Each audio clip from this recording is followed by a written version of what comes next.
Produser kami memaksa kami untuk jalan di pinggir jalan dan agak mengganggu arus lalu lintas ini. Kami mohon maaf buat pengguna yang kebetulan nonton malam hari ini.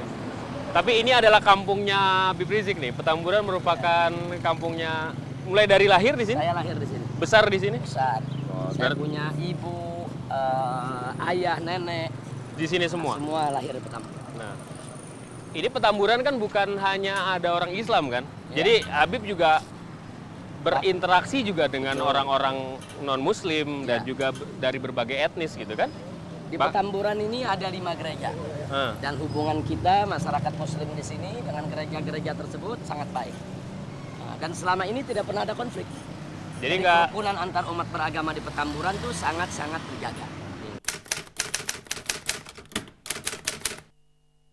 Nah, karena gereja-gereja yang ada semua resmi, tidak ada yang ilegal.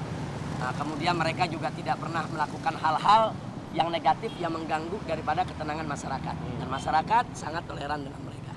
Saya pikir no problem. Dan saya sendiri SMP-nya pernah di SMP Kristen. Masa? SD negeri, SMP Kristen, kemudian SMA di SMA Islam. Nah, tapi tetap tidak mengganggu daripada saya punya akidah sebagai seorang Muslim.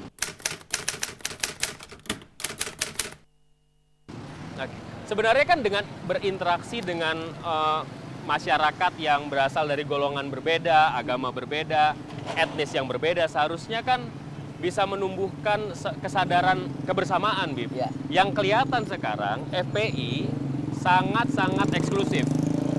Ngebelain Islam, sekolah teologi dibubarin. Bukan dibubarin, didatengin lah, dan lain sebagainya, dan lain sebagainya.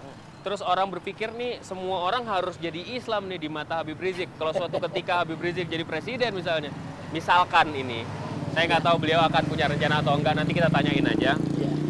Kalau seandainya Habib Rizik yang jadi calon pemimpin, bisa bahaya orang-orang yang bukan Islam. Gimana, Bib? Jadi begini, saya dan kawan-kawan di Front Pembela Islam, kita sangat menghargai pluralitas. Kita sangat menghargai kemajemukan, keragaman, dan kita selalu ingin membangun kebersamaan. Tapi FPI menolak pluralisme. Jadi FPI menerima pluralitas, tapi FPI menolak pluralisme. Dalam pandangan FPI ada perbedaan yang mendasar. Oke, perbedaannya? Kalau pluralisme itu adalah satu isme yang meyakini semua agama sama. Semua agama pasti masuk surga. Sehingga seorang Muslim yang meyakini kebenaran Islam dipaksa oleh pluralisme untuk mengakui kebenaran di luar Islam. Begitu juga sebaliknya.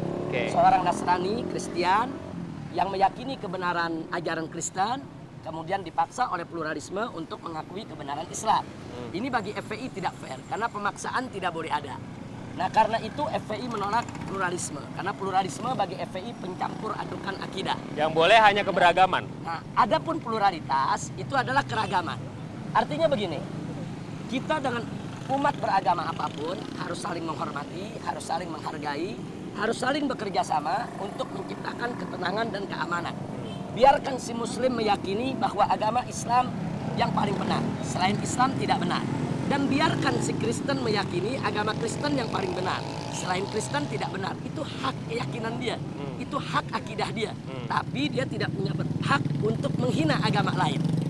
Jadi umat Islam sepanjang dia yakin agama Islam yang benar, selain Islam tidak benar, sepanjang dia tidak menghina agama lain, tidak ada masalah.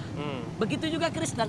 Silakan para pendeta untuk berteriak di gereja mereka agama Kristen yang benar, selain Kristen tidak benar. Itu hak mereka untuk berakidah, untuk beragama. Ini lebih fair. Jadi kita menjamin kebebasan seseorang untuk meyakini agamanya benar dan untuk tidak menerima agama lain. Ini pluralitas. Tapi bagaimana dengan kemajemukan macam ini merupakan satu keniscayaan. Harus kita terima dan wajib kita terima. Nah, adapun isu-isu yang mengatakan FPI mendatangi teologi, FPI menutup gereja, ini tidak benar. Tidak ada satu gereja pun yang ditutup oleh FPI sepanjang kelahiran FPI. Adapun peristiwa-peristiwa yang terjadi, ada beberapa catatan, itu bukan gereja. Itu kalau dalam istilah FPI gereja liar. Rumah yang dipakai untuk ibadah ilegal. Jadi sebetulnya bukan persoalan agamanya, persoalan hukumnya. Kita jalan. Dari luar tadi ini kita masuk ke dalam, ini kompleks. Ini kompleks battle. Di kampungnya Ah, ah. FPI ini ada kompleks gereja, ada sekolah Injil, penginjil, teologi. teologi. Dari SD sampai SMK. Laskar pernah datang nggak sini? Kenapa? Pernah datang nggak Laskar?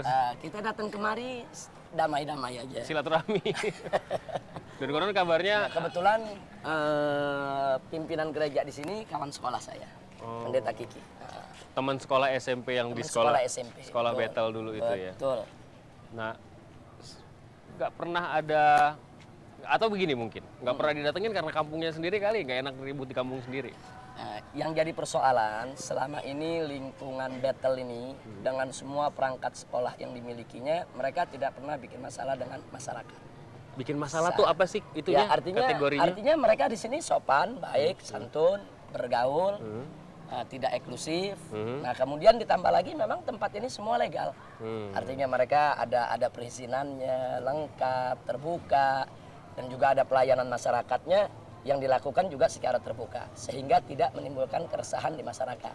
Nah, adapun di beberapa daerah saya lihat kenapa menimbulkan kerenggangan antara beberapa gereja atau sekolah-sekolah teologi dengan masyarakat. Pertama, ada yang bermasalah perizinannya. Kedua, ada yang bermasalah dengan perilakunya. Nah, ini kan juga problem ya. Bib, kalau urusan perilaku juga yang ngurusin FPI repot banget nanti Bukan, FPI saya kerja. nggak katakan FPI, tapi saya hanya katakan di sini bahwa perilaku seseorang di suatu wilayah itu menentukan apakah masyarakat bisa menerima atau tidak terima. Ini bukan menyangkut FPI saja. Oke.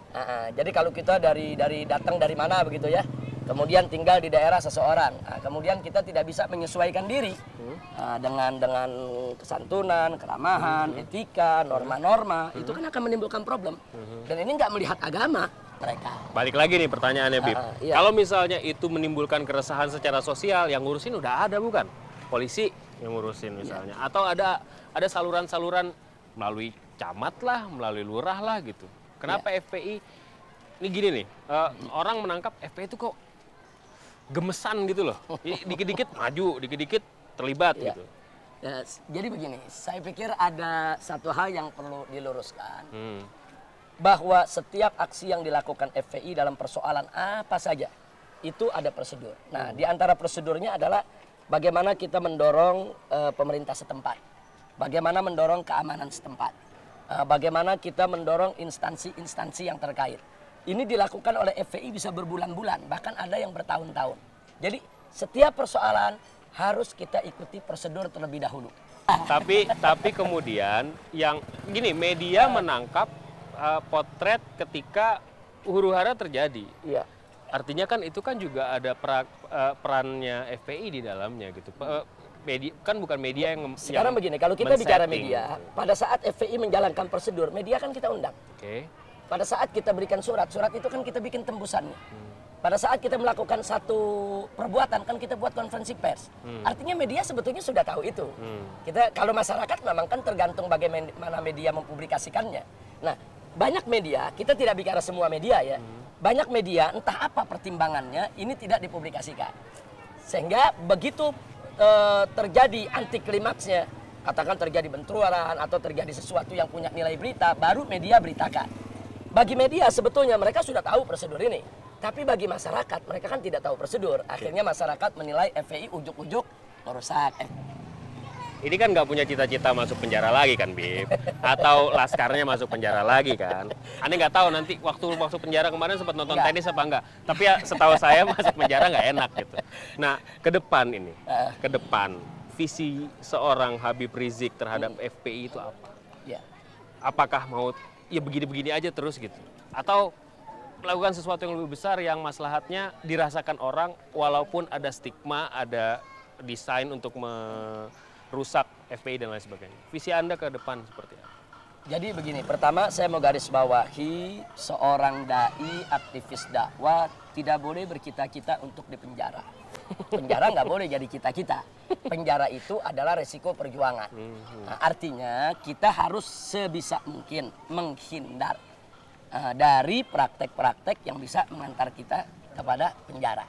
Itu harus kita hindarkan. Artinya bermain yang lebih cantik, yang lebih manis, yang lebih elegan.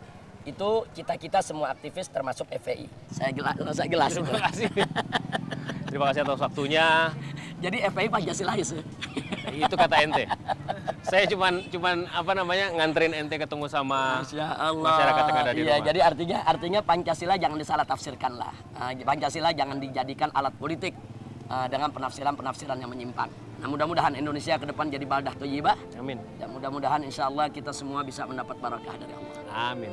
Terima kasih. Baik, jazakumullahu khairan jazaa. Sampai ketemu lagi. Ilal Sampai liqa. di sini kita ketemu minggu depan dengan tokoh yang lainnya.